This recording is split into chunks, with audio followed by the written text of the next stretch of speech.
Thank you for your patience. It's just gone 6 o'clock. Nalakadich wajak mort kain karak nijuwalulat buja, wejinang wajak kadajan, wenyiting bula yeah. We acknowledge the Wajak people as the traditional owners of the Greater Fremantle Walyalap area, and we recognise that their cultural and heritage beliefs are still important today.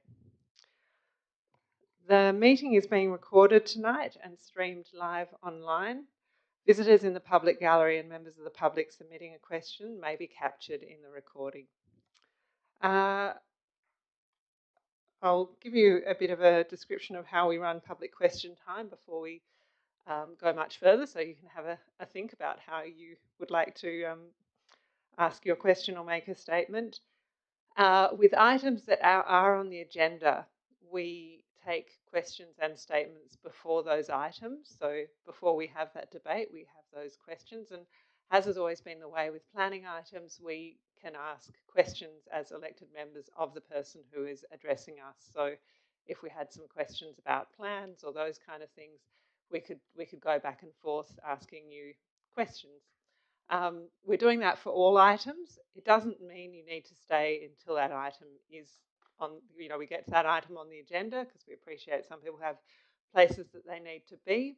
So you do have the option of speaking in public question time and heading off and doing what you want to do for the rest of the evening. So I will, and in public question time, there's a couple of people listed to speak in public question time. I'll also give other people the option, if you prefer to speak in public question time, go home and tune in online or whatever. That's, you're able to do that. So just if you want to have a think about that now, or whether you want to wait for us to go through the agenda till we get to your item.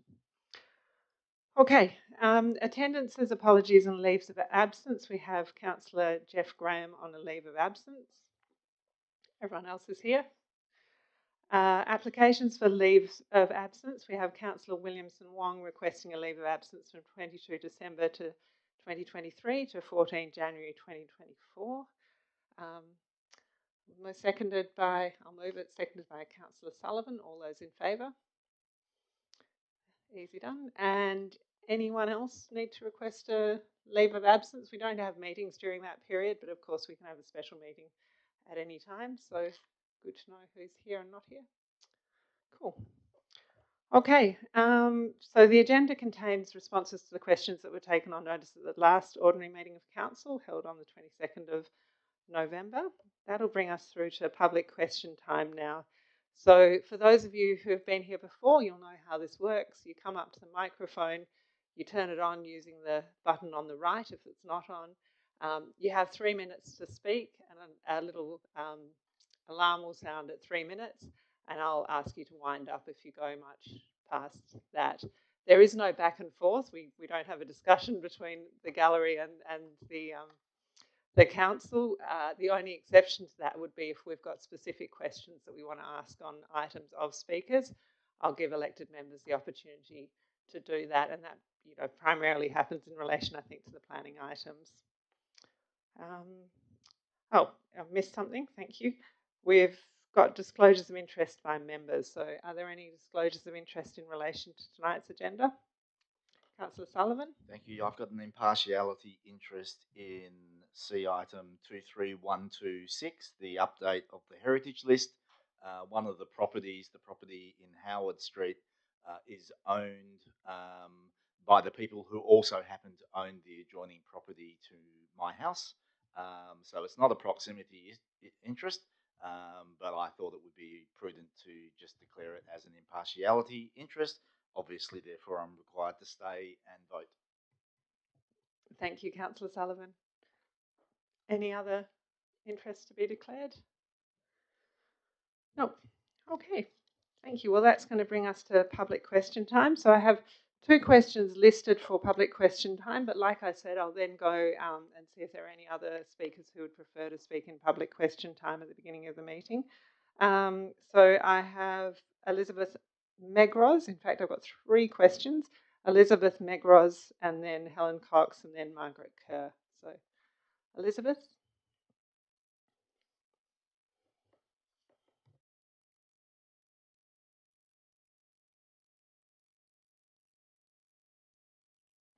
Thank you. Good evening, everyone. My name is Elizabeth Megro, and I live in South Fremantle. I have a question in relation to public questions and statements. Facts were omitted from my statement, leading to the questions in relation to parking and height issues for the 8 Point Street development. Facts that were central to my questions. Could you please clarify who decides what is edited out of the public comments and questions? Who makes the judgment call that a question is taken more as a comment? Who provides the responses to questions? Is this person formally responsible and accountable for the content of the responses? On to parking for staff and elected members. Where do elected members access parking?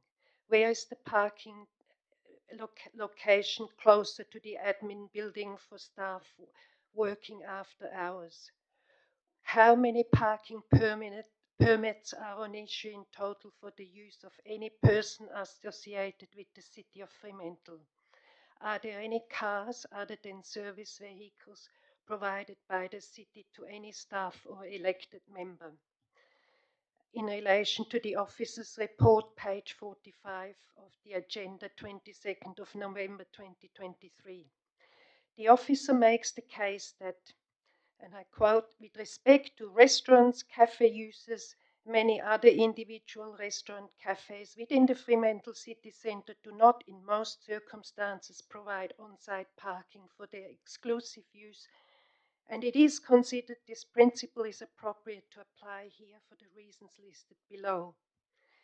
My question is the above a considered statement and in the best interest of the Council of Fremantle, given the report says nothing about the 296 parking bays having been provided in this area by the Point Street car park, formerly Westgate, owned by the city, providing also revenue stream until 2012 when it was sold for $11 million, including the fact that the city will not replace any lost parking from the Point Street car park. And that site lay empty, vacant for 10 years. No activation, revitalization, happy living in this area. What are the expected returns for the city from parking across the city of Fremantle over the next 2 years? The CAT bus was funded by revenue gained from Sunday parking in the city. Given that council has cancelled the CAT bus, to what use has the money been reallocated? Thank you. Thank you. If you'd like to hand those questions to the agendas and minutes staff, that would be great. Okay, the next person. They've emailed them? Great, thank you. The next person we have listed to speak is Helen Cox.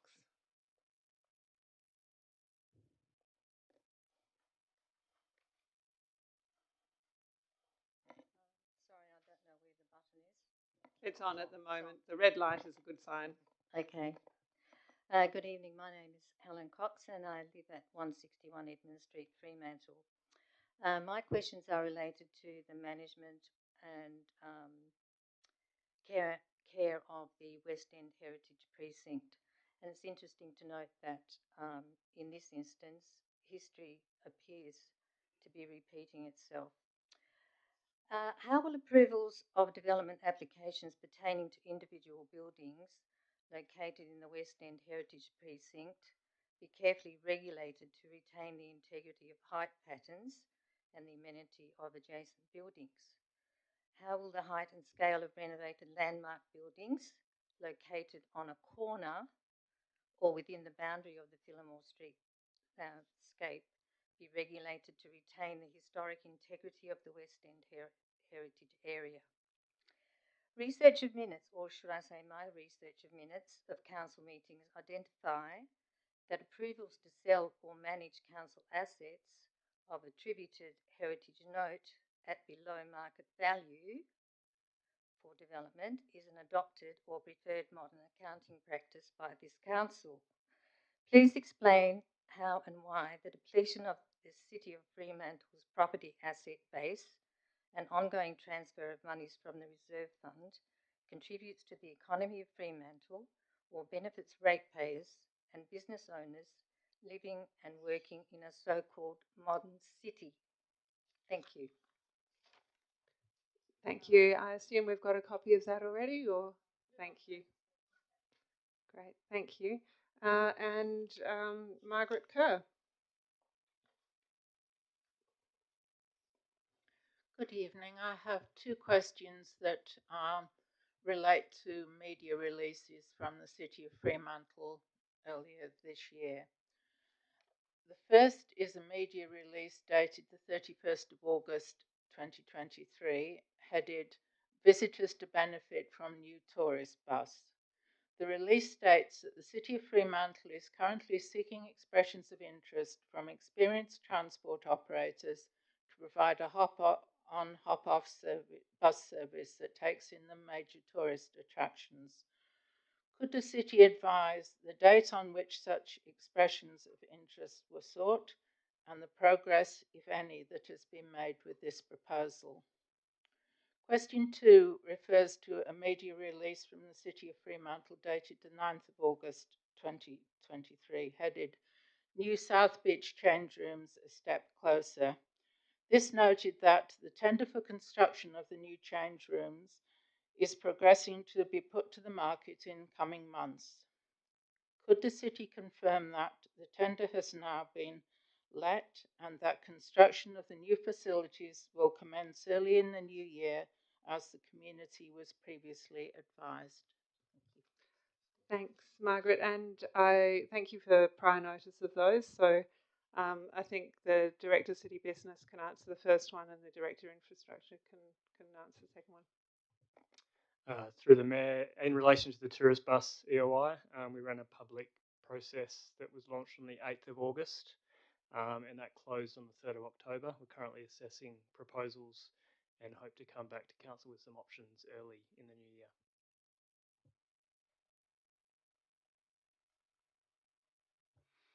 Thank you. Through the Chair, in response to your second question, the South Beach construction works have been tendered. The tenders are back in and being evaluated by staff.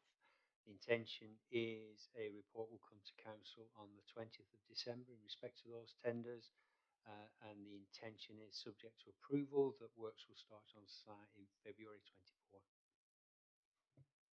Thank you both.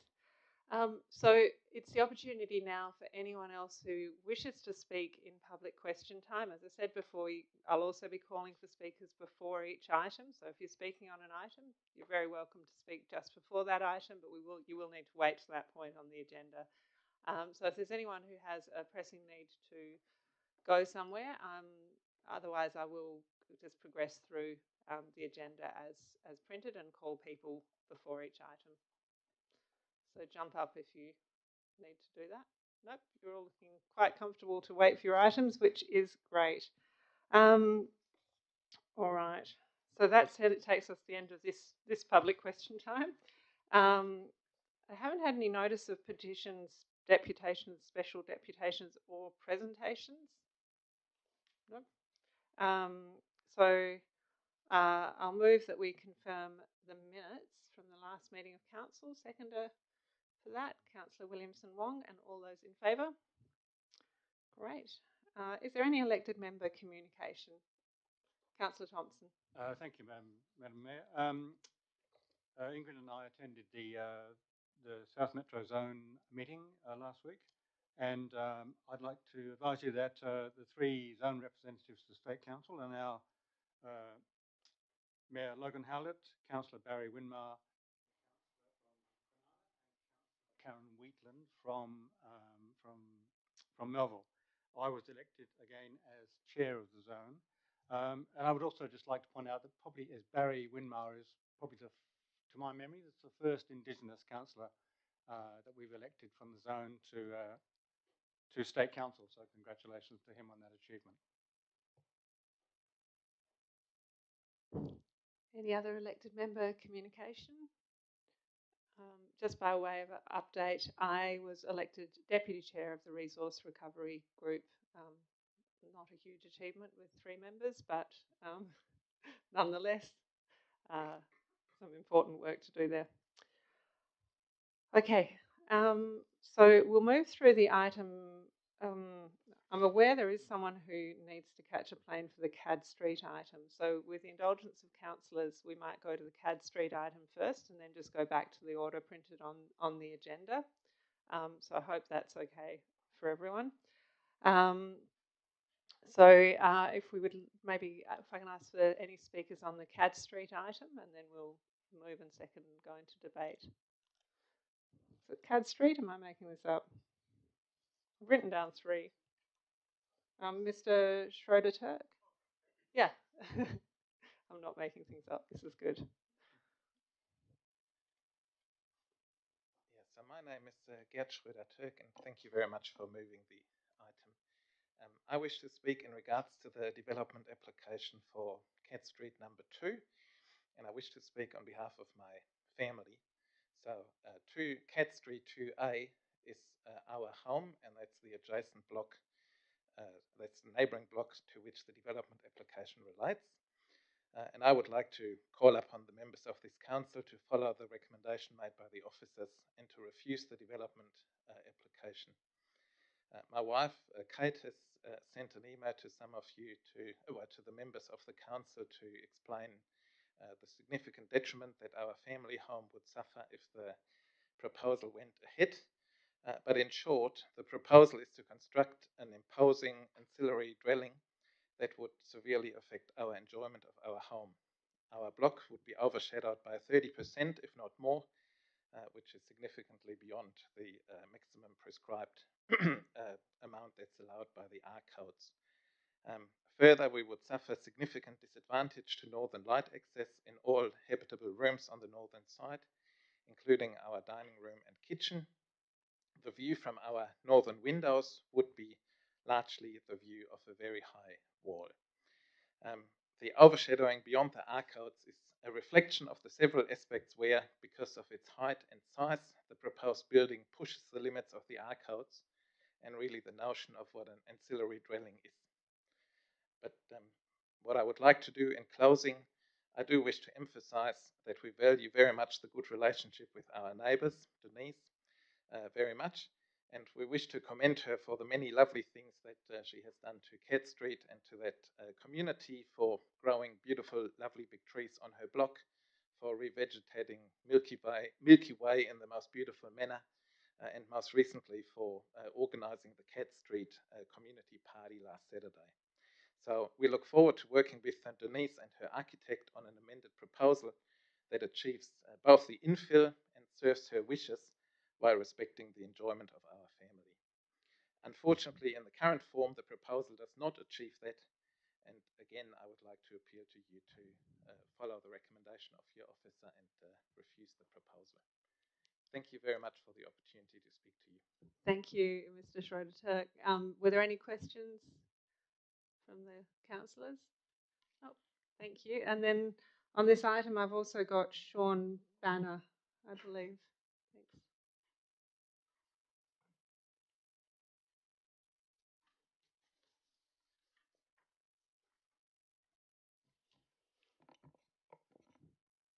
Hey everybody, thanks for the opportunity to make this statement.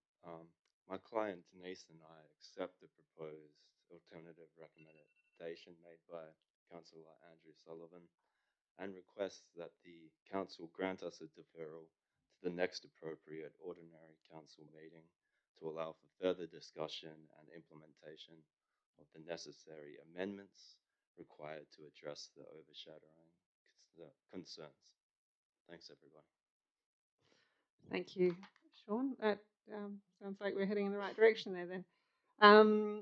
All right, so I'll ask somebody to, well, we have an alt rec and we have a officer's recommendation. I would ask that somebody move one of them, I suspect. Alt rec, unless someone feels the need to move the main recommendation. I had Councillor Van Dawson's hand up, but I don't know whether. Yeah. All right. So why don't, Councillor Sullivan's moving the alternative recommendation and Councillor Van Dawson seconding. All right. Thank you. Thanks for doing that. It is one of these ones where I think rather than just go to an outright refusal, which certainly I had contemplated, that there is, I think, a reasonable opportunity for the applicant to modify their proposal and significantly reduce the overshadowing. But I really want to emphasise the word significant, and I imagine other elected members will want to emphasise that as well. I don't think we should be we shouldn't be giving, I guess, a false impression that this building needs to be tweaked a little bit. It needs to be significantly shorter on the southern boundary, and I have indicated the sorts of extent to which I think that needs to happen, because it is in a lower density area, but it is also an area where, because of the nature of some of the housing redevelopment, people are left with not a lot of back garden. They're left with not a lot of light necessarily, and what they have is very precious. So we do need to make sure that we protect that as well. So I think there is a solution. I hope there is, because the idea of the proposal is excellent. The detail of it needs to be improved. Thank you. Councillor Van Dawson. Thank you. I would agree with Andrew's comments. I don't have anything to add. Thank you. Did anyone else want to speak further on this one? Councillor Archibald.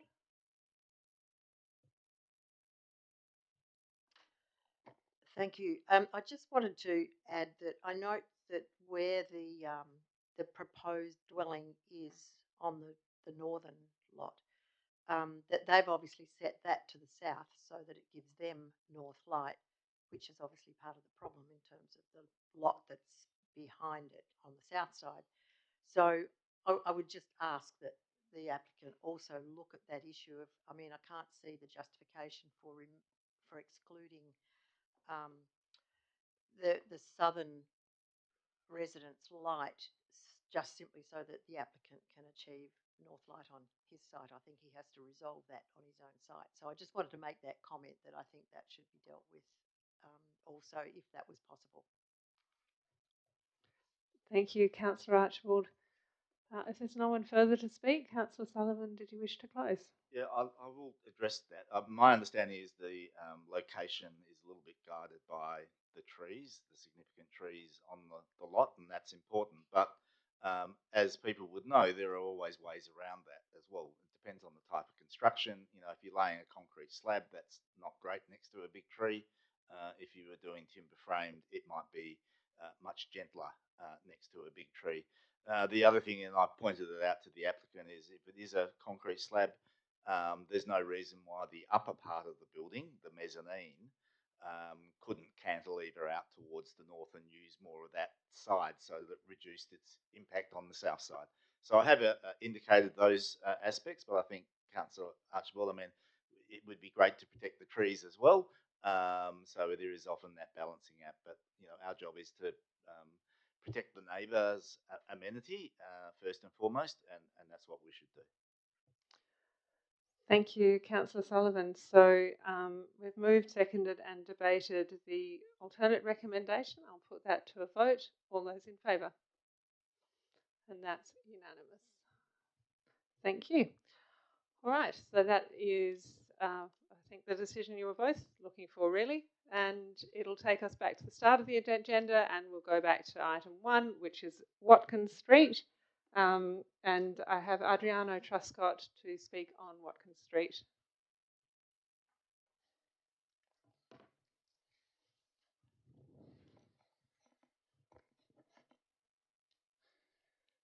Thank you, Mayor, and good evening, elected councillors, and thank you for the opportunity to speak. This presentation comes to you after a letter you may have received from Katie Shortland-Webb regarding the technical details of our property and supporting our request for a variation to the setback requirement for our proposed build for our new home. So we moved to the valley because we didn't really know any community like it anywhere. A close friend of ours, Dave Bruin, who I believe some of you may know, drew us to the area because it really aligned with our values around culture, humanity, sustainability, everything that we wanted not only for ourselves but for our family. And we love our community, and my partner and I have chosen to work locally because of that. As parents, we have a chance to build the healthiest home possible for our two small children and invest in a long-term accessible family home. We need the variation because we need the small amount of backyard space, which would allow for the northern light to warm and light up much of the house. We want our children to be able to learn, play, and benefit from the sustainable environment we're creating. Our plans to create a high-performing, energy-efficient, and water-wise home include, in terms of energy efficiency, solar panels and light-colored roofing, provision for electric car charging, considered planning of windows to allow for natural airflow and ventilation and reduced need for air conditioning, energy-efficient appliances, and double glazing where possible and affordable. In terms of water-wise aspects, a rainwater storage tank, grey water for garden use, native virgin garden, where we'd group plants or hydrozone them to minimize water use, drip irrigation, and a water permeable driveway. In terms of sustainability, we'd be using our Jarrah floorboards in the current dwelling for our new home, working with a landscape designer and local friends in creating a native virgin garden, as well as retaining the old fig tree in the front yard, as well as all existing trees, being an electric house and part of the Electrify the Valley movement, using locally sourced materials where possible. And as community members, we have already made several amendments to the plans to improve on issues raised by the planners, because we want to work in good faith with our community. That's very important to us. We understand why planning rules are in place, and we also understand that one size can't fit all situations. Our lot and home are simply not like those in the prevailing landscape. As citizens with the opportunity to create a safe and healthy home for our family, we are proposing a solar passive and sustainable addition to that landscape that might inspire others, as Dave Bruin has for us, on the corners of Amherst and Hope Street, and maybe we can inspire others too with what we want to do. So to build the home I've described, we're seeking your approval on this variation, please. And thank you for your attention and consideration. Thank you, Adriano. Are there any questions for Adriano before he sits down? Councillor Sullivan? Thank you. I had a couple of questions. There was an alternative design before the one that we're looking at, which was a mirror image, effectively, roughly. Yes. What were the reasons? I'm presuming you changed that because of staff comments. Yes. What was the main objection? Was it the parapet wall on the boundary and the setbacks, or just the parapet wall on the boundary? It was. I need to get back to you on that because there were a few things. It was to do with. I think we felt that we could work more with the setback. At that time, I believe we were.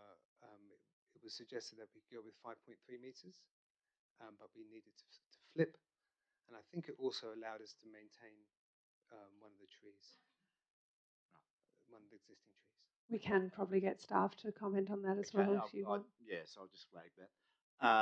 But also that earlier proposal had an even more reduced setback, which gave you a bigger back garden. So it's the case that you've already compromised on the setback and ended up with a very narrow north-facing garden. Is that? Yes. That's the compromise. That's probably the bigger one. Yes. Thanks, Councillor Sullivan. Councillors, Thank any you for your further questions? Okay, thanks, Adriano. So we have an officer's recommendation and we have an alternative recommendation on the table. Does someone wish to move one of those? Councillor Archibald. Thank you. Yes, I would like to move an alternate recommendation, which is to approve the single-storey house proposed at 18 Watkins Street. Okay, so this is the one printed in the additional document, seconded by Councillor Sullivan. Councillor Archibald. Yes, thank you. Look, I won't speak very much on this because I think it's fairly self-explanatory, but this is a single-storey house. It will be all electric. I did actually confirm that. The intent is to subdivide the lot into 2 lots, so there will be a second lot on the western side, which is sort of good because we will then have another dwelling in the valley. But the house has been very handsomely designed with, sustainability in mind first and foremost. And I think that the modest reduction in the setback, while I perfectly understand the officers responding to the regulations, in my view, that we will be getting a very good contribution to the valley with the house that is proposed. And so I'm very much in favour of this, and it is all electric, sustainable, and Verge Garden coming to it and all those things. So I think it's a really good example of what we'd like to see happen. Thank you. Thank you, Councillor Archibald. Councillor Sullivan. Yeah, thank you. The reason I asked those questions is because when I looked at the original designs, I have to say I totally understood why the applicant was designing the house in the flipped version. And with the reduced setback, it produced an excellent configuration of their house, east-facing courtyard rather than a west-facing courtyard. And they also had a back north-facing yard that was, I think, in the order of sort of 4 metres rather than the 2 and a bit metres that it is now. So this applicant has already given up a lot, in my view. The question for us is, does this fit into the neighbourhood? Now, if you look at some of the other developments nearby that have been on corners, where we've got a bunch of 2-storey ones just up the road, which really, perhaps have a more jarring effect in the neighbourhood.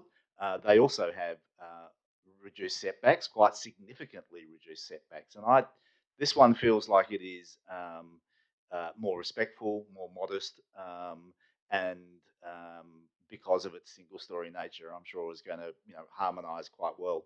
If you also look at the properties to the east, the 3 properties that were going to define the setback, you'll notice that they're more sort of old school houses with quite a lot of driveway space, and in the aerial photos, actually quite a lot of cars as well. So they're that sort of a house, and it won't surprise me at all if they actually benefit from this house being moved further forward, because it'll probably give them the ability to put carports out the front of their house where they've currently got about 30 cars parked.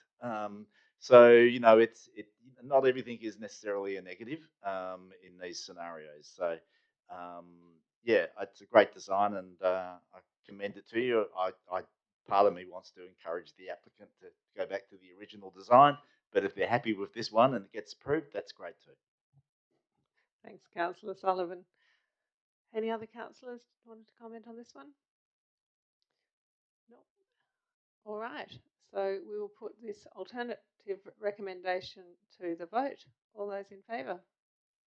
And that's unanimous again. So that's an approval tonight. Very good. Adriano, we'll see you at the Fremantle Primary School graduation, no doubt, in your day job. Okay. So item 2 on the agenda, which is on this piece of paper, is Westmeath Street number 4, North Fremantle, and I have David Minns to speak on this item.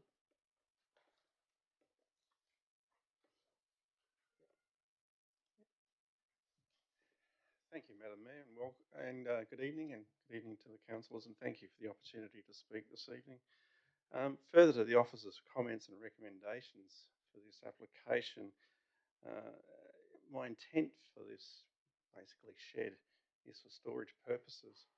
Apparently, my adult children's baby rugs need to be stored, so we need some extra storage facilities, and a shed fits that purpose.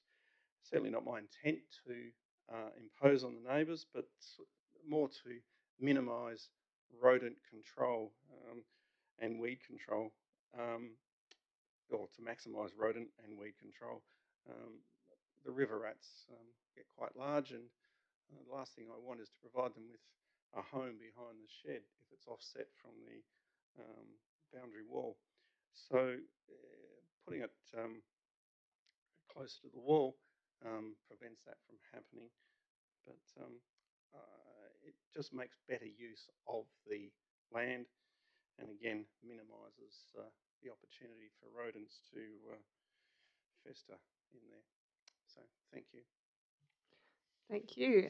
Did anyone have any questions for Mr. Minns? Nope.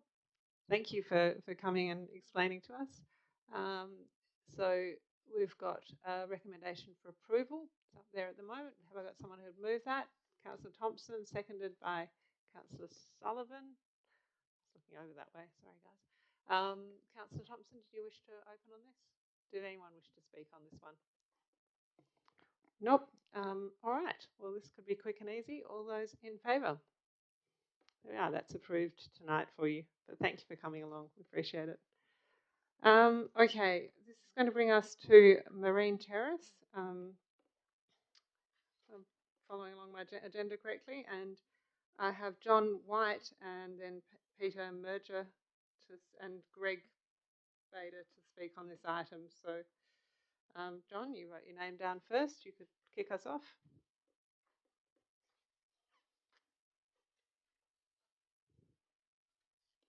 Good evening, ladies and gentlemen. Thank you for your indulgence for listening to this. I'm John White. I live in the property adjoining the proposed development, and I wish to speak against the proposed development. A very similar proposal was put to the council early October, and it was rejected. There's only been very minor changes to the application, and I feel that the same objections that stood in October still stands. This is a massive construction in an area where there are very small blocks around it, and it's a very imposing structure, and it particularly impacts on my backyard. My block is only 240 square metres. I've got a very limited outside area, which is 5 metres by around 15 metres. What is proposed is a wall, a concrete slab, 8 metres high at least. To give you some idea, that's higher than 8 metres. That's only 1.5 for some of the area and 2.5 metres from my boundary wall. The setbacks in the rear, I can understand, because in Fremantle we've got long rectangular blocks. People put the sheds and things down the back, and it still leaves you an outdoor area. Because the rear of this block at 96 is at a right angle to my block, the setback is not the same.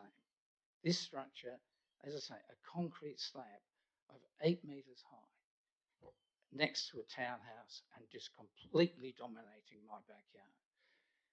Also, the other buildings around, there's a similar townhouse in my design, but on the south side of this structure, there has been a minor reduction in height of the proposal, but this still presents enormous light difficulties for the people in that area. And I would suggest that that this proposal be rejected because it is too imposing on the surrounding properties and will definitely reduce our enjoyment of the property. Thank you. Thank you, Mr. White. I have next Greg Bader on this item. I hope I'm reading that correctly. Good evening and thank you. My name is Greg Bader. We're the applicant, so we're for the development of Naturally. I just want to make a couple of points. We approached this very deliberately that we wanted to be accretive from a community point of view. So we're really excited about restoring the old property, and we're actually pretty excited about our new build, which I guess pays homage to the industrial nature of where we were, etc. We took to heart the comments last time, and we've been working with councillors on addressing that. We've met most of our neighbours. The neighbours we've met on the northern side, southern side, have no objections. I do take into account the point of view from the rear neighbour. I guess there's been nothing on this block for 20, 30 years. So I guess I understand that something being there is going to be an imposition, but we exceed the setback requirements. We're well under the maximum heights. We more than exceed any shadowing and overlooking and privacy aspects to the rear. The only area of, I guess, concern is on shadowing to the south. The owner, Alan, that owns the southern property, he was the first person we contacted. This is going to be our forever home, and we didn't want to be arseholes when we moved in. So we tried to work as much as we can with everybody. So he's seen the original plans. He hasn't seen the updated ones we've now included. Complete setbacks, light wells, we've lowered all the roofing. So yeah, I guess it's a really difficult site. We've tried to manage the sometimes competing and natural tension between planning intent, what the R codes are, what the city desires. So yeah, that's our point of view. I think we've done a lot, and the only area of concern at the moment is shadowing. The neighbour has no objections, and they've been across the planning all the way through. Thank you. Thank you. And I realised for the previous speaker, I didn't ask if people had any questions, but does anyone have questions for the previous speaker or this speaker? Okay, I've got one more speaker on this. It's Peter Merger.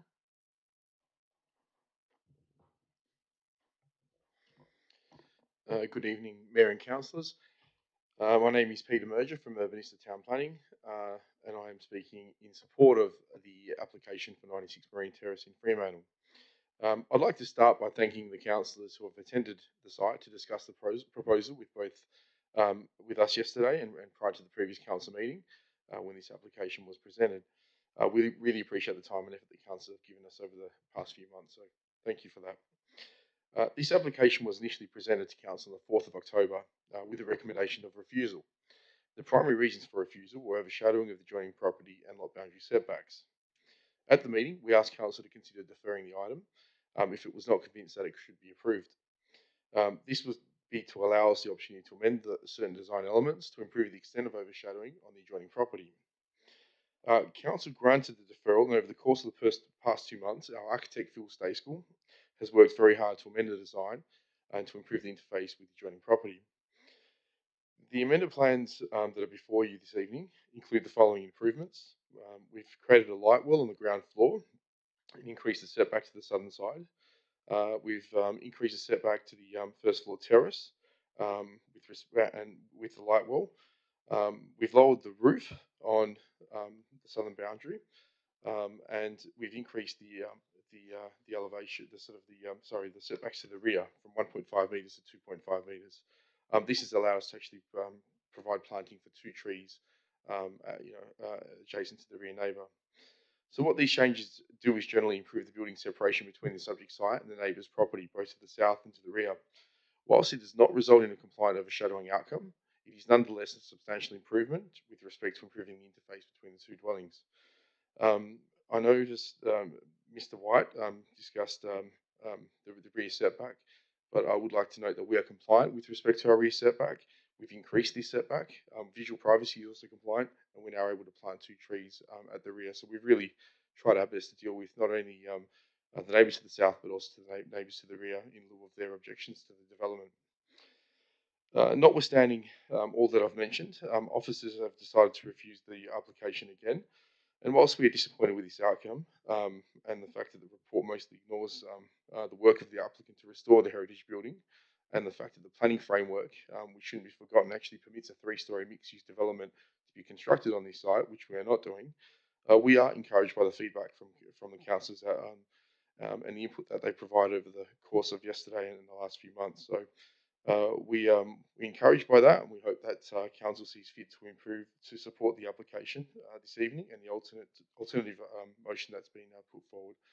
I'm happy to take on board any questions. Thank you very much. Do we have any questions for Mr. Merger?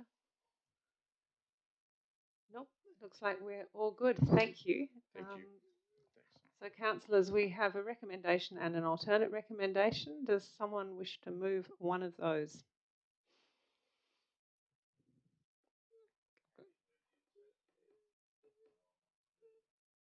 Okay, Councillor Thompson sort of had his hand up first, so I'm not sure which way he's.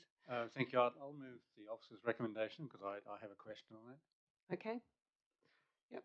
Can I just remind elected members, if you can press the button first, it comes up on my screen, and then because remember my eyesight's not incredible. It would be good. Thank you. Sorry, Councillor Thompson. Oh, Councillor Mofflin. Thank you, Madam Mayor. Look, I've just looked briefly at Councillor Sullivan's alternative recommendation. So my question really is in relation to the officers.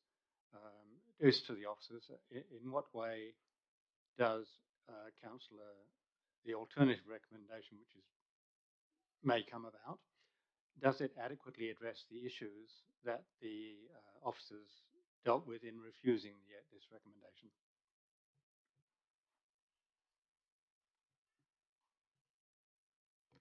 Through you, Chair, it effectively doesn't because it is an alternative. It's not requesting any design changes, so the plans would be as approved. The conditions that are listed there are really elements about retaining stormwater and quite standard conditions, but the plans would be as shown. Thank you. Councillor Thompson, did you, as mover? Councillor Mofflin as seconder of the officer's recommendation. Does anyone wish to speak on the officer's recommendation? So for those who are, Councillor Sullivan, feel free to press the button, but for those who are, you can have it pressed while I'm talking, it's good. Those who are new, if the officer's recommendation has been moved, if we did want the alternative recommendation, we'd be voting this one down and then the alternative recommendation would come into play. So just to make it clear, Councillor Sullivan. Thank you, and I'm quite happy for this one to go in this direction because it's a significant decision, one way or the other. I note Councillor Thompson's, I guess, question. You can't do both. It can't be. It can't meet the officer's interpretations and recommendations, so it can't meet the officer's concerns about the overshadowing. And really, for anyone who's actually been out there, the reality is it would be almost impossible to develop this site and meet the officer's recommendations. So we need to collectively understand why that's the case.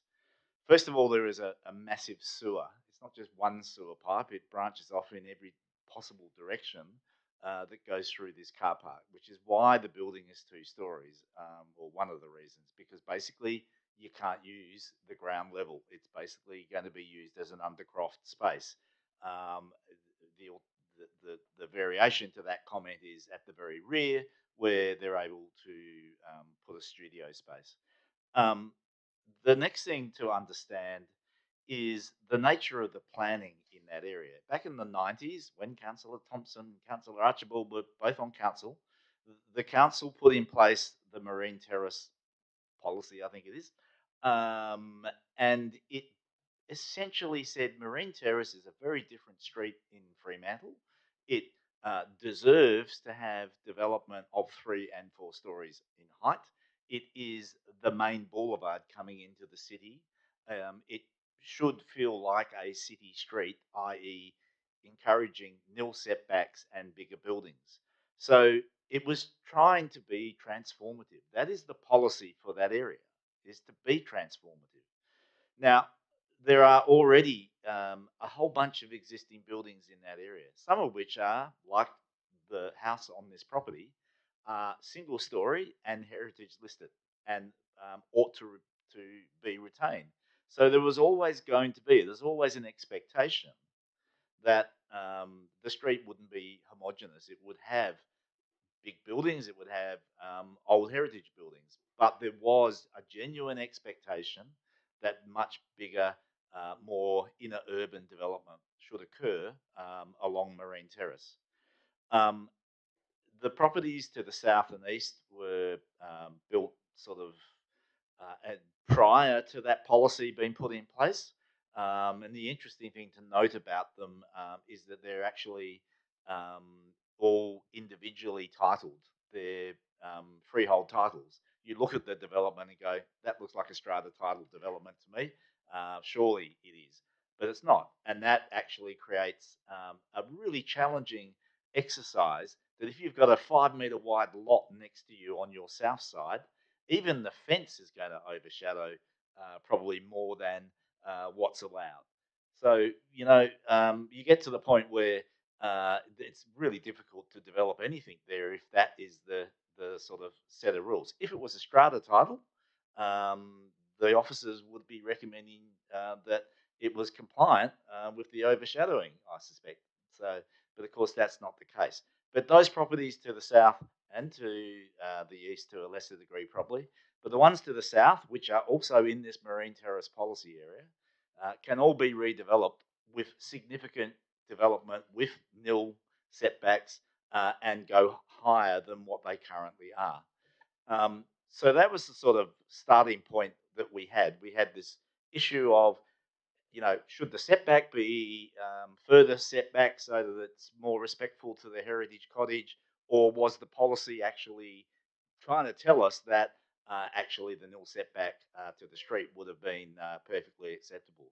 So the applicant's gone and he's tried to work with the staff and said, okay, well, we'll push the property back. And of course, pushing the property back pushes the back of that building towards the rear.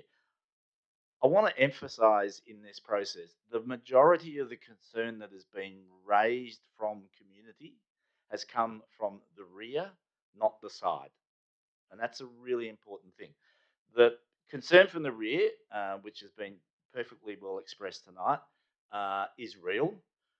But the reality is the proposal, even before this one, as far as my recollection, was compliant in terms of rear setback. So they had a right to build in that location.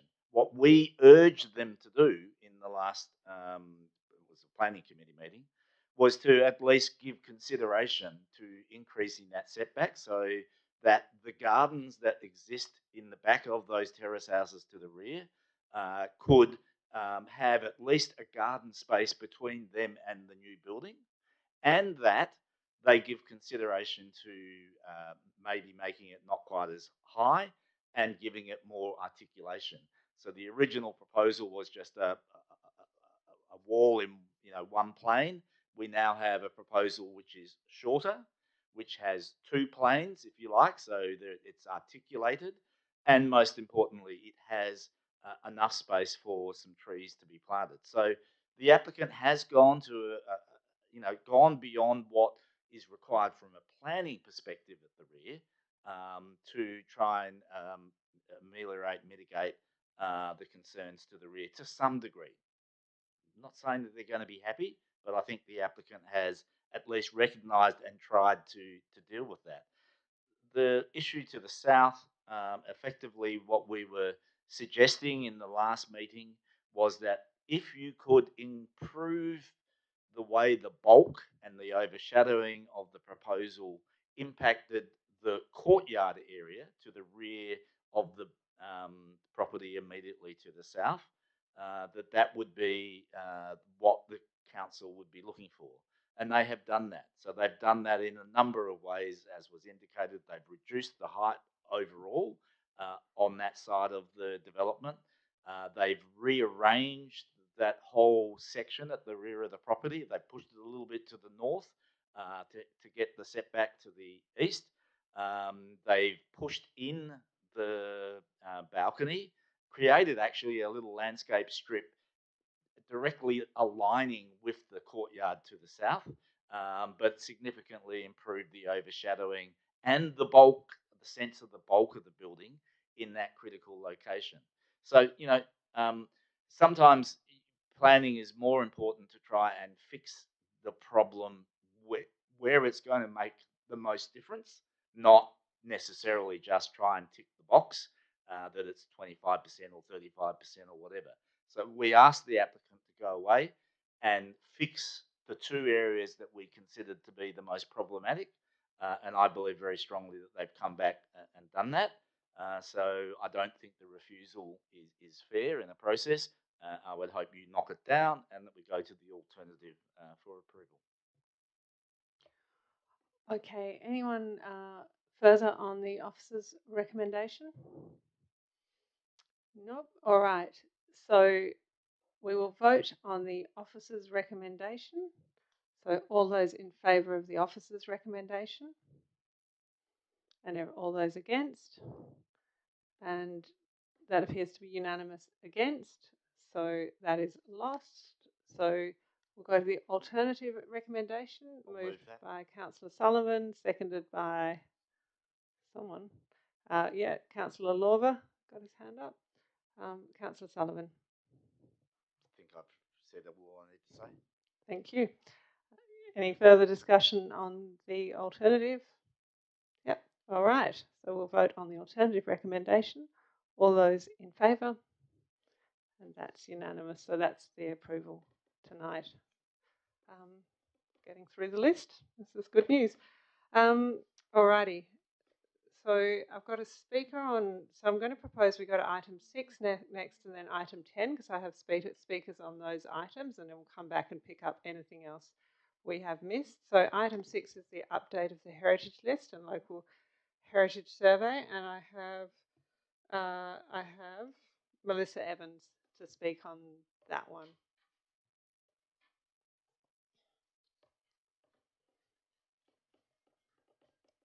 Good evening, everyone. Thanks for having me. I just wanted to note that we are the residents at 7 Douglas Street, which is one of the 15 properties, I think, that from the officer's recommendation to remove from the heritage list. I just wanted to note that we're in support of that recommendation from the officer with regards to the fact that the property doesn't display any significant heritage features as per its original form. Thank you. Any questions? No, thank you. All right, so do I have a mover for this item? And can I just note that perhaps while we're moving the recommendation, we might want to just add some words to the TAFE site to note that that has also been demolished. I think we've got a list there of ones that have been demolished, and the TAFE site's not one of them, but of course it is. It's PQR. It's the next one down, I think. Listed as Fremantle Technical College. So perhaps when we're moving it, we could move it with the word demolished also in that sentence, if that's all right with the planners. Nobody's telling me no. Yes, it is demolished. It's not there. Yeah, notably demolished. All right, so do we have a mover for this one? Yep, Councillor Moughlin, seconded by Councillor Archibald. We have a proposed amendment, I'd note, but before we go to that, do we have any discussion on the item overall? No. Do we want to go to the amendment by Councillor Sullivan? I'll just pop that up on the screen and see if you've got a seconder for that one. Does anyone wish to second that one? Councillor Thompson? All right. Councillor Sullivan, over to you. Thank you. I'm not 100% as to which way I would vote for this if I had more information, and so it is one of these processes where an item is on the heritage list. We're taking it off. Once you take it off, it's absolute. It's not going to come back to you with a DA if someone chooses to demolish it. It's just going to go straight through. So I guess I was prompted to ask for you to give consideration to this alternative recommendation to allow us as a council an opportunity to perhaps go and have a closer look at that building and treat it as if it was, basically a demolition application right here and right now. I think that's the right way to deal with something where you are concerned about the potential demolition in that location. I agree with the officers that it doesn't present as a house in its own right that would necessarily be heritage listed, but that's not the only reason you heritage list a property. it can be listed because of its contribution in the streetscape. And if you know Douglas Street, you know that it has a lot of fairly small cottages, some of them shacks, but cottages, and it's a very narrow street. And so contribution to the streetscape is almost as important as if it was a heritage building in full glory. And there was a property over the road, which I would consider to be actually a higher candidate for heritage listing, that we ended up having to give automatic demolition approval to because it wasn't on the register. And the officers felt that it wasn't worthy of being on the register. I strongly disagree with that over the road. I'd like for us to have a look at this one in a little bit more detail.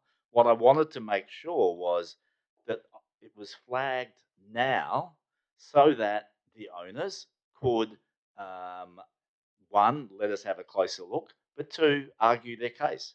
I didn't want to sort of let it go out to advertising and then try and argue that it should be kept on the list. So I've been trying to put in place a fair process that gives an applicant a really good opportunity, the owner, not really an applicant, the owner a really good opportunity to argue their case, but also gives us an opportunity as a council to deal with our responsibility of making sure that we're 100% happy to take this off the heritage list. Because once you do it, it's gone. It's not protected. So I hope you see your way to do that. Okay, councillors, on the amendment.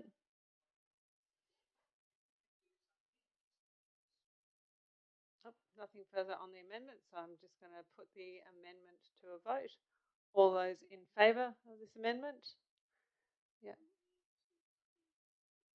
And against? And so that's carried. The amendment is carried.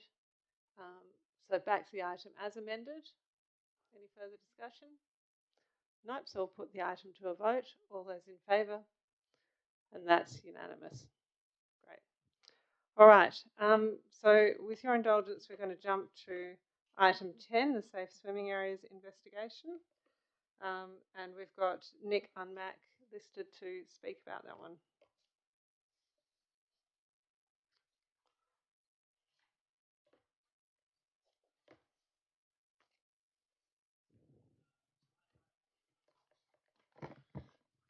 Good evening, Mayor and councillors. If I may, by way of context, just give a very brief background of who I am and why I'm standing here. I've met some of you, but not all of you. I'm a fourth generation born and bred Fremantle boy. Love it. I'm the lessee through the Department of Transport of two buildings in Fishing Boat Harbour, being 47 and 44 Mews Road. And I also own and operate four businesses that operate on those sites, being Bathers Beach House, Cicerello's, Twinfin and Cha-Cha. Over probably the last decade, I've made a number of attempts to sort of open the conversation about shark mitigation, particularly in Bathers Bay. Obviously, being a stakeholder there, I see the value in it, from a perspective, from the engineering perspective, and also, I guess, for the opportunity to not only provide a safe swimming space, but do so in a town beach setting that gets genuine bang for buck for the ratepayers, because it's all about the ratepayers. If it's going to be funded, and we've obviously got the opportunity to seize on a significant amount of funding from the government. That's been a sort of legacy carry forward from the Barnett government, and I believe today we've still got the same situation with respect to funding on those shark mitigation barriers. So I've put a proposal together. I made an approach to the Mayor some months ago, and as part of that, I said, right, if I'm going to put forward a proposal that's going to be supported by the council and the state government, and hopefully everyone else, I need to put my money where my mouth is, because I think it's a great asset for Fremantle. It's a great asset, obviously, for Bathers Bay. But it's also my way of saying, well, you know, as an owner and operator in the area, and as someone who has owned businesses there for 3 decades, it's only fair that I put something forward that is going to potentially get it over the line. So I've put forward an MOU, which is open for discussion, and there's no sort of time frame on that, which I'm not sure has been shared with you all, but it has. And the general thrust of that proposal was I would contribute $100,000 towards the development of toilet facilities in the Bathers Bay area, which is something that we probably do need. And I would effectively underwrite through an extension of my existing alfresco space, which was previously approved by the council, which is the licensed beach space, which I never actually took all of when I originally made the application, to for an additional roughly $50,000 a year of alfresco fees. How we choose to do that, I don't know, but that's my way of saying there's $100 grand that goes towards toilets. The only thing I would say is I just don't want concrete toilets there. I think if anything goes through, it's a really good opportunity, something that's very tasteful, an extension of what we've got there. Part of my submission will say, hey, look, we're all on Team Fremantle here. I've got an amazing asset there. We've got an amazing asset. I've got a building there with a huge big sewer line. Let's have a discussion around if the toilets need power, if they need, you know, if they need access to a sewer. I've got that infrastructure. I've got that facility there. So I think there are an enormous amount of synergies that can potentially go through with that proposal. Nick, I have to ask you to wind up. Yes. We've had so 3 minutes, but we can ask you questions. That's okay. That's the general. That's all I'd like to say. That is why I put the proposal forward. So, if there are any questions, you can. My door's always open. All right, councillors, did you have any questions for the speaker? No. All right, thank you. Okay, so we have the officer's recommendation in front of us. Do I have a mover for the officer's recommendations? Councillor Moughlin, and a seconder, Councillor Lang. Councillor Moughlin. Thank you. Yeah, I suppose pretty excited to see this report come back to council and the opportunities that it presents for the city. And I know when we spoke about this previously, Bathers Beach wasn't necessarily at the top of the list, but you know, through the assessments, it really does show that we have a unique opportunity to consider Bathers Beach in a new way. It's not necessarily the place where we have a significant number of swimmers at the moment, but if we were to consider and have funding provided for us, and we have, you know, some partners, and I want to acknowledge Nick's proposal tonight, that the opportunity for us to be able to work with businesses in Fremantle, with the state government, and to, you know, work on an area in Fremantle which you know, we've often spoken about and looked for those opportunities. We've got the pathway that's going through to the port area, and if we are able to then do some additional work south of there, I think Bathers Beach could become really that inner city experience which you can't get anywhere else, and an absolutely safe experience for families, tourists, whoever it might be, those who might want to have an experience where they don't need to think about what's swimming in and around them. So fully supportive of the recommendation and the significant work that has gone into it. And I suppose just in terms of partnership as well, acknowledging staff and the work that they did to develop this report with the town of East Fremantle as well. So rather than both local governments going and spending significant funds on a report to do that in one, that's a really good outcome. I agree with you, Councillor Moughlin. On the item, I know we've got an amendment. Councillor Thompson, did you wish to speak on the item before you want to go to the amendment? Otherwise, okay, Councillor Lang. I guess the circumstances and why this item is on the agenda is probably, condolences to the victims of the two recent shark attacks that occurred. But the opportunity, and I guess for Bathers Beach here is going to be significant for the community. And I would hope that this will gives Bathurst Beach an opportunity to shine. I swim there quite frequently, and there's not often many people there, and it can be a really stunning beach, and it can become a real asset for our CBD, where I think there's not many opportunities where a family can come and swim and go shopping and go for lunch all in the one location. So I think with the introduction of this barrier and perhaps other things that can be added on later on, which isn't mentioned in the report, such as opportunities for inflatable swimming options you see down in Busselton and Dunsborough, this could become a real draw card for our city. So this is something I've been speaking about, as the council knows, for quite a few years. I've been very keen to see this get up. So I'm really glad that Bathurst Beach has landed as the final location for this. So I might speak on the item before we go to the amendment. It was an interesting process. I think one of the things, as you said, Councillor Lang, is this is a discussion born out of some very sad events. As someone who, I guess, had a lot of contact with those events, it also gave me the ability to speak to a lot of people about their attitudes to the beach and to swimming.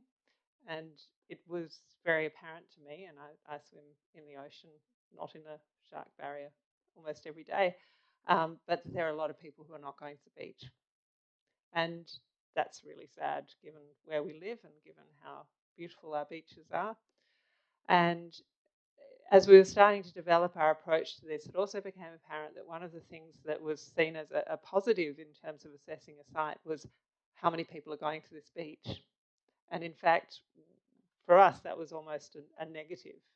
We get a lot of pressure about beach parking as it is, and particularly when you look at some of these key South Beach and other ones, already under a lot of pressure from the existing users. And so the idea that we would create an attractor effectively by putting a barrier at those beaches became increasingly difficult from my perspective. So busy beaches suddenly get I don't know what percentage of the population who are not going to the beach right now. It's just going to be a melee.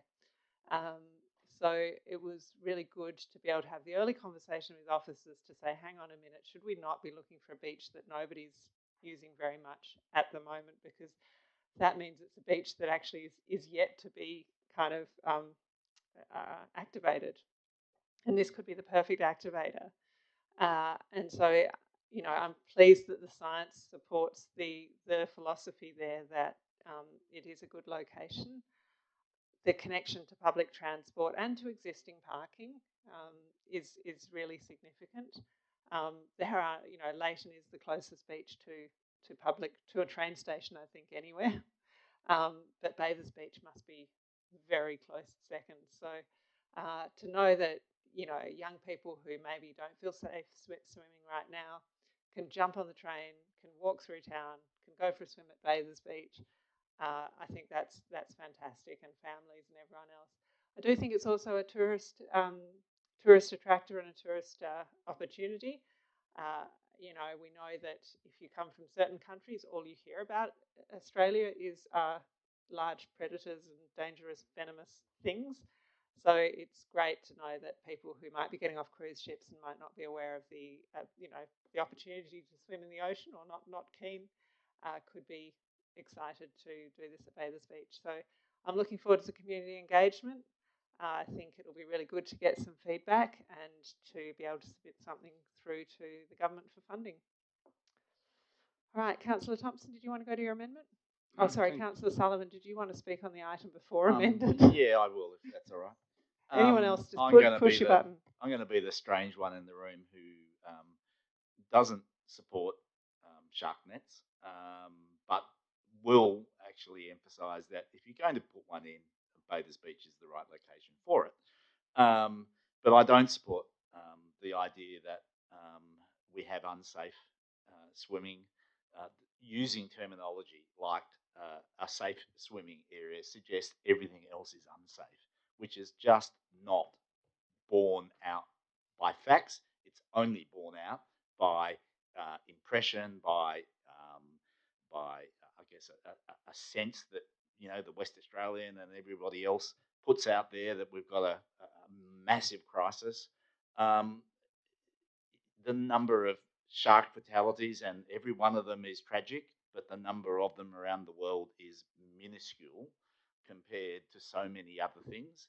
And I get very concerned when we, as a society, allow ourselves to get caught up in the hysteria of these things.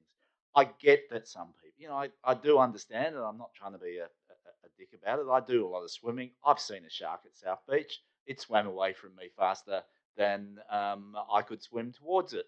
The very next person I told about the shark that I saw at South Beach said, "Where is it?" and wanted to swim towards it to see it. So, there are people who are out there regularly who do not have these fears. The vast majority of the people that are attacked or indeed killed by sharks are risk takers.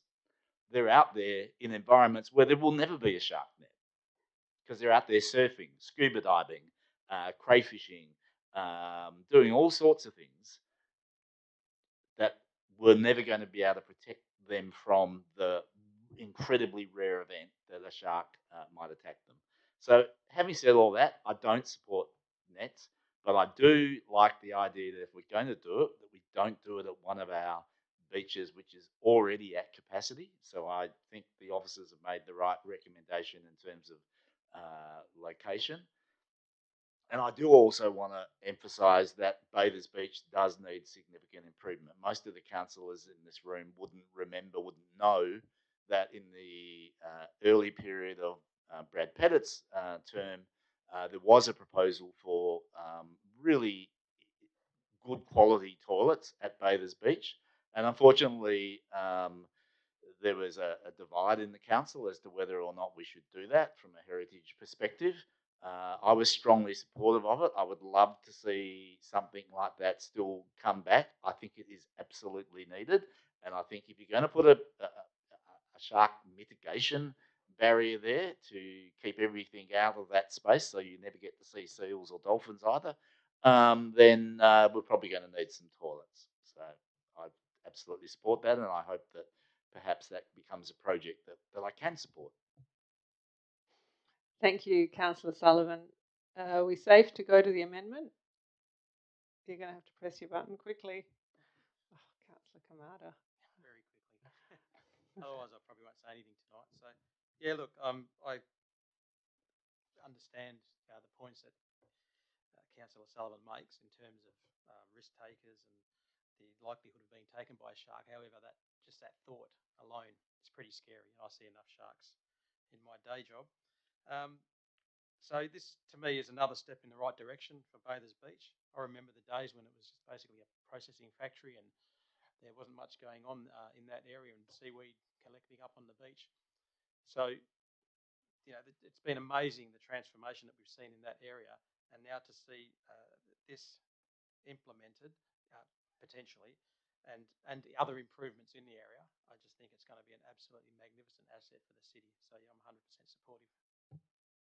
Thanks, Councillor Kamada. Councillor Thompson, going there.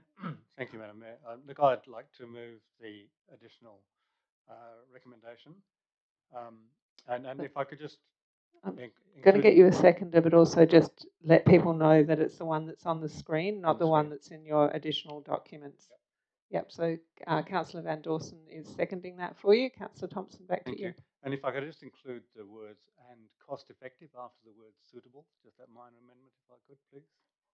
So it would now read, should a viable alternative, cost alternative, so should a viable alternative be doing suitable and cost-effective? Thank you. Sure. Councillor Van Dawson, you're happy with that? Thank you. Look, I mean, I approach this from probably a different angle. I mean, I've listened to the debate and I have no issue with Bathers Beach. But again, people have been talking about it as a draw card, as the economic benefit, about science supporting the location, that sort of thing. My reason for my amendment is that there are two ways to look at this. One is from the pure sort of shock horror of the tragedy, and it was a shocking tragedy, which focused the state government's attention on providing this funding. And at the generic level, at the kind of broader level, it it was something that impacted people for a short period of time. At the local level in North Fremantle, particularly with younger generation, the kids who use Harvey Beach, it had a very distinct effect, a very bad effect, I would say. So indeed, some of our people in North Fremantle knew the victim. So, and the fact that it happened just up the river from a location, which is Harvey Beach, where essentially generations of North Fremantle children have learned to swim, has had and is still having an effect. There are people that I know that used to swim every day in the river who do not do so now. There are children that I know and parents who will not let their kids go down now to Harvey Beach without very strong supervision and are still worried about the possibilities. So what I'm saying is that at the larger level, the effect of the tragedy has dissipated, but at the local level, it's still there. So that's why I think it's imperative for us to actually look at the possibility of providing some sort of protection at Harvey Beach. And personally, I think it wouldn't be that expensive, but at the end of the day, that's why I would like the officers to reassess that and look at it in terms of that this is something that actually would have an immediate community effect. It would actually make, whether or not it's safer, it would make people feel a lot safer in swimming in the river. So if we could just support this, and at least so that we get some sort of review of it and look at it. If it turns out to be suitable and cost effective, then maybe we might look at ways to fund it, but that's for the future. Thank you, Councillor Thompson. Councillor Van Dawson as seconder. Thank you, Mayor. I'll just speak briefly. I agree with what Doug has said, but I grew up in North Fremantle and going to Harvey Beach, and I lived there in summer, and as children we would go down without supervision at all. And obviously times have changed, and there's not only the shark attack with the fatalities that happened near the bridge, but there's been shark sightings and further up the river as well. I just strongly support this amendment to for this item, and I hope everyone else will too. Thank you. Thank you, Councillor Van Dawson. Councillor Moughlin. Thanks. I've got a question to staff on the amendment because I'm not really too sure what staff are going to do with this amendment at the moment, where it's saying review and note, and should a viable alternative be deemed suitable. I'm just struggling with that distinction, review and just noting the report, but not to actually take any action. There's no work to be done by staff, and I just wanted to understand: is that the intent of the amendment, or are we actually asking staff to do something with it?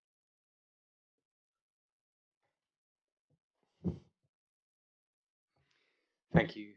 Through the chair. The reason we tweaked the amendment was to give the officers the opportunity to reassess the detailed report that had been provided by the consultant, but not to actually go back to the consultant and ask for further site assessment and investigation. So we're aware of what the consultant has told us about the site.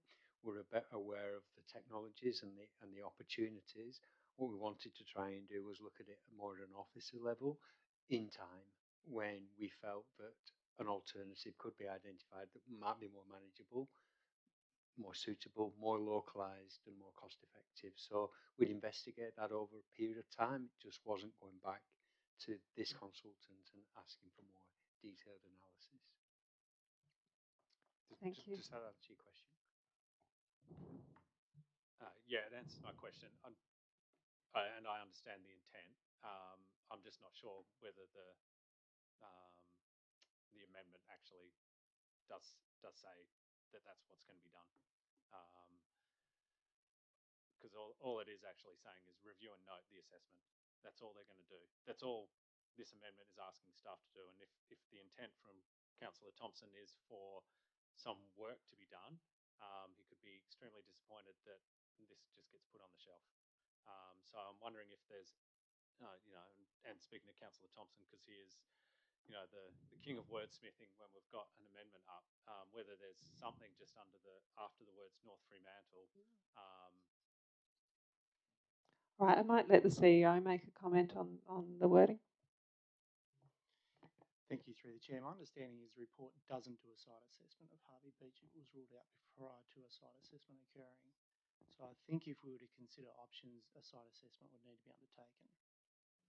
So then maybe the request officers undertake a site assessment.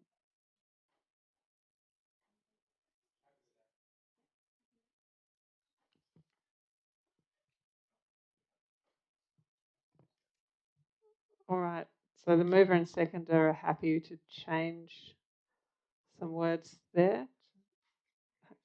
I'll just get the director to get some clarification from the manager up the back, who's going to have to go and steal that microphone. Yeah, go for it. Thank you, through the chair. We did undertake a site assessment. It was part of the broad assessments that we did of all coastal foreshores and river foreshores. However, through that process, Harvey Beach was not taken onto the detailed site assessment phase. So we've done a preliminary site assessment, but we haven't undertaken a detailed site assessment. Okay, so this is helping us with the words. There's some new words up there. Request officers undertake a detailed site assessment for a shark barrier at Harvey Beach. Should a viable alternative doesn't seem correct to me either.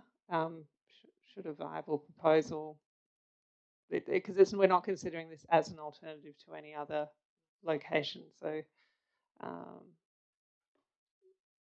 back to the old one. All right, we'll get something else up on the screen. Meanwhile, Councillor Archibald. Thank you. My comments were really just that I was confused about where that was heading. If we could put that, they're amending it now, are they?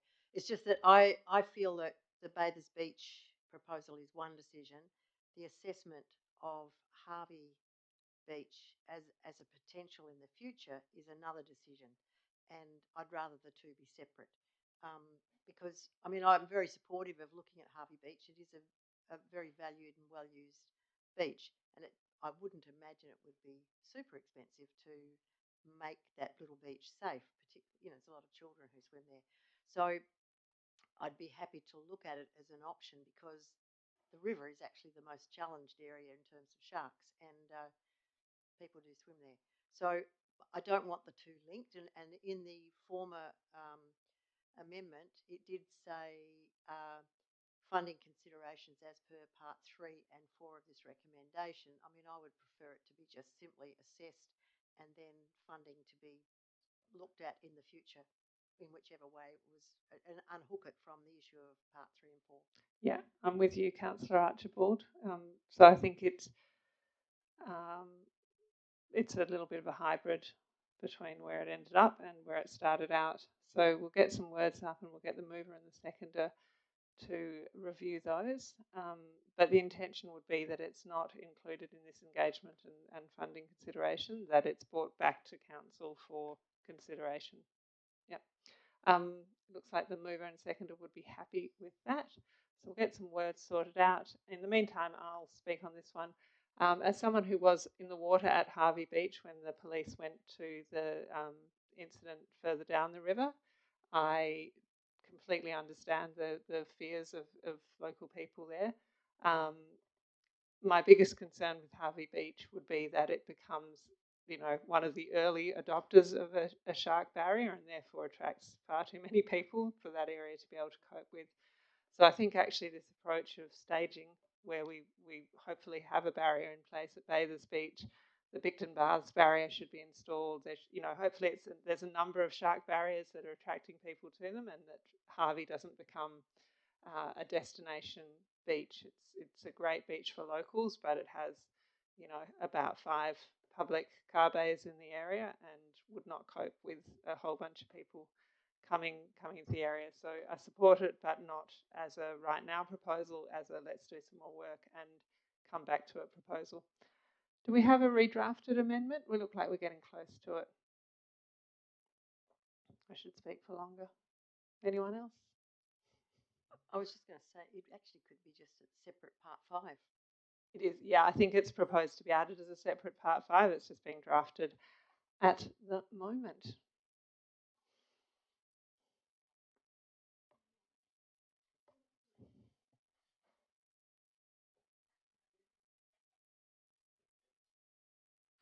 Okay, so we've got that on the screen now. Request officers undertake a detailed site assessment for a shark barrier at Harvey Beach, North Fremantle, and should it be deemed suitable and cost effective, be brought back to, yeah, just delete the and you'll be good. Yep. Okay. Had a chance to read it? Happy? Everyone else happy? We think we all know what it says now. It's a good outcome. All right. So we're ready to go for a vote on this one. Did you want to close it all, Councillor Thompson? No, thank you for those questions and those changes. I think they've actually made it a lot clearer. Thank you. Excellent. Let's go to a vote on the amendment. All those in favour of the amendment? And against? Councillor Sullivan against. That's carried. And back to the item as amended. Last chance to speak on the item if you haven't already. All right, let's put this to a vote. All those in favour of the item as amended? And against? Councillor Sullivan against, and that is also carried. Thank you. All right, folks. I think I can probably go and ask if there are any further items on the agenda that councillors want to speak on. Perhaps if you could just flag with me if there are items that you were intending to speak on in the remainder of the agenda. We do have an additional officer comment in relation to the TAFE structure plan that's there for you on page 12, but not necessarily. Yeah. So could I move the rest of the items on block? That's what I'm asking. Yep, I'm going to move the rest of the items on block. Councillor Moughlin was very quick to second that. Councillor Thompson was too late to second that. So I'll move the remainder of the items on block. All those in favour? And do you want me to call them? Sorry. Yep. So I'm moving items 5, 7, 8, and 9. Yep. And all those in favour? Yep, we all know what we're voting on. Yep, excellent. And that is unanimous. I'm going to declare the meeting closed at 7:33.